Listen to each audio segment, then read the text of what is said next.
நம்ம தளபதி விஜய் அவர்களுடைய கோட் படமானது கடந்த செப்டம்பர் 5ஆம் தேதி வெளியாகி உலகம் முழுக்க மிகப்பெரிய வசூல் சாதனையை பண்ணிட்டு வந்துட்டு இருக்க நிலையில இந்த படத்துடைய ப்ரொடக்ஷன் சைட்ல இருந்து பண்ண ஒரு தப்பால ஒட்டுமொத்த தல அஜித் குமாருடைய ரசிகர்களும் இந்த கோட் படத்தையும் இந்த ப்ரொடக்ஷன் டீமையும் ரொம்பவே தவறாகவும் கேவலமாகவும் பேசிட்டு வந்துட்டு இருக்காங்க. மேலும் இப்போ இந்த ஒரு விஷயமானது சமூக வலைதளங்கள்ல காட்டுத்தீயா பரவிட்டு வந்துட்டு இருக்க நிலையில இதை பத்தி இந்த ப்ரொடக்ஷன் டீமோட ஹெட்டான அர்ச்சனா கல்பாத்தி அவர்கள் என்ன சொல்லியிருக்காங்க அப்படின்னு பார்த்தோம்னா, தமிழ் சினிமாவை பொறுத்த வரைக்கும் தளபதி விஜய் அவர்கள் எந்த அளவுக்கு ஒரு மிகப்பெரிய நடிகரோ அதே அளவுக்கு தான் தல அஜித் குமார் அவர்களும் மிகப்பெரிய நடிகராக இருந்துட்டு இருக்காரு. நாங்க எந்த ஒரு விதத்திலையுமே தல அஜித் குமார் அவர்களை அசிங்கப்படுத்தணும் இல்ல கேவலப்படுத்தணும் அப்படி பண்ணல.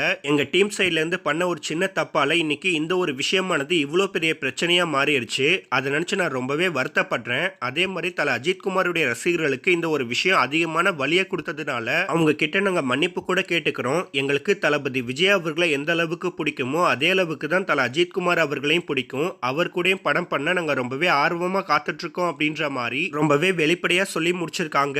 சோ இப்போ சமூக வலைதளங்கள் முழுக்க இந்த ஒரு பிரச்சனை தான் அதிகமா பேசப்பட்டுட்டு வந்துட்டு இருக்க நிலையில இப்படி அர்ச்சனா கல்பாத்தி அவர்கள் சொல்லியிருக்கிறது தல அஜித் குமார் அவர்களுடைய ரசிகர்களுக்கு கொஞ்சம் ஆறுதலை உருவாக்குற வகையில இருக்கு அப்படின்னு நம்ம சொல்லியே ஆகணும். சோ அந்த வீடியோவை பார்த்துட்டு இருக்க நீங்க எல்லாரும் இப்போ அர்ச்சனா கல்பாத்தி அவர்கள் சொல்லியிருக்க இந்த விஷயங்களை பத்தி நீங்க என்ன நினைக்கிறீங்க அப்படின்னு உங்களுடைய கருத்துக்களை கீழே உள்ள கமெண்ட் செக்ஷன்ல ஷேர் பண்ணிக்கோங்க.